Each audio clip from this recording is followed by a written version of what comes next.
ഭയങ്കര ഒരു സൈബർ മനുഷ്യൻ ആക്രമണമാണ്. പ്രാണനെ ഇപ്പൊ നമ്മളെ പോട്ടെ, നമ്മുടെ ആരെയും പോട്ടെ, ആ മരിച്ചുപോയ ബിസ്മിയുടെ ഭാര്യയെ പോലും വെറുതെ വിടാത്ത സൈബർ വേട്ടയാണ്. അടുത്തിടെയാക്കുന്നത് കുറച്ച് പച്ചക്കള്ളങ്ങൾ. ആദ്യത്തെ കള്ളം എന്താണ്?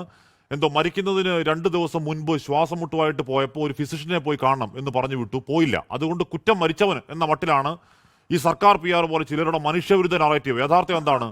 മരിക്കുന്നതിന് 2 ദിവസം മുൻപ് പോയി ശ്വാസം മുട്ട് എപ്പോഴും വരാറുണ്ടോ എന്ന് ഡോക്ടർ ചോദിക്കുന്നു. ഭാര്യ പറയുന്നു ആദ്യമായാണ് വരുന്നത്. ഡോക്ടർ പറയുന്നു ഇനി ശ്വാസം മുട്ട് വരികയാണെങ്കിൽ ഏതെങ്കിലും റെസ്പിറേറ്ററി മെഡിസിനെ കാണിക്കണമെന്ന് പറയുന്നു. രണ്ടാമത് ശ്വാസം മുട്ട് വരുന്നത് എപ്പോഴാ? ബിസ്മീർ മരിച്ച ആ രാത്രി. അന്ന് പാതിരാത്രി റെസ്പിറേറ്ററി മെഡിസിൻ എവിടാ എന്ന് അന്വേഷിച്ച് നടക്കണമായിരുന്നോ ആ പാവം? രണ്ടാമത്തേത് മെഡിക്കൽ കോളേജിലോട്ട് ഓക്സിജൻ സപ്പോർട്ടായി വിട്ടുവന്ന പച്ചക്കള്ളമാണ്. ഭാര്യ പറയുന്നത് പച്ചക്കള്ളമാണെന്ന് പറയുന്നു. വീൽ ചെയറിൽ ഈ ബിസ്മീറിനെ പുറത്തേക്ക് ഇറക്കുന്ന ദൃശ്യങ്ങൾ പുറത്തുവിട്ടാൽ ആ ഓക്സിജൻ സപ്പോർട്ട് കള്ളം പൊളിയുമെന്ന് പറയുന്നുണ്ട് ഭാര്യ.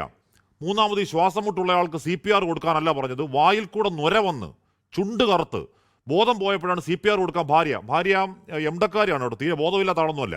ഭാര്യ പറയുന്നത് കൊടുത്തില്ല. മെഡിക്കൽ കോളേജിൽ പോയപ്പോൾ ചോദിക്കുന്നത് എന്തുകൊണ്ട് CPR കൊടുത്തില്ലെന്നാണ്. രാത്രി ആംബുലൻസിൽ ശ്വാസം മുട്ടി ബോധം പോയ ഒരാളുടെ കൂടെ ആരും കയറി പോവാതെ ഒറ്റയ്ക്ക് കയറ്റി വിടുക ഒക്കെ പോട്ടെ. ആരോഗ്യമന്ത്രി സഭയിൽ പറഞ്ഞ ആ വിശുദ്ധമാക്കുന്ന അന്വേഷണ റിപ്പോർട്ടില്ലേ, അത് തയ്യാറാക്കുന്നതിന് മുമ്പ് ഇതൊക്കെ നേരിട്ട് അനുഭവിച്ച ബിസ്മീറിന്റെ ഭാര്യ ഒരിക്കലെങ്കിലും വീണ ജോർജ് പോട്ടെ ആരെങ്കിലും വകുപ്പിലെ ഒന്ന് വിളിച്ച് ചോദിച്ചിട്ടില്ല എന്താണ് ഈ നിമിഷം അവർ ചോദിച്ചിട്ടില്ല. പിന്നെ എങ്ങനെയാണ് അന്വേഷണ റിപ്പോർട്ട് ഉണ്ടാക്കുക? 2-3 മിനിറ്റ് ഗ്രില്ല് അടച്ചുള്ളൂ എന്നാണ് ചോദ്യം. ഇവിടെ ശ്വാസം മുട്ടി വരുന്ന മനുഷ്യൻ പ്രാഥമിക ചികിത്സ കിട്ടിയില്ലെങ്കിൽ മരിച്ചു പോകാൻ പിന്നെ 15 മണിക്കൂർ വേണമെന്നാണ് ഈ മണ്ടന്മാരുടെ ധാരണ.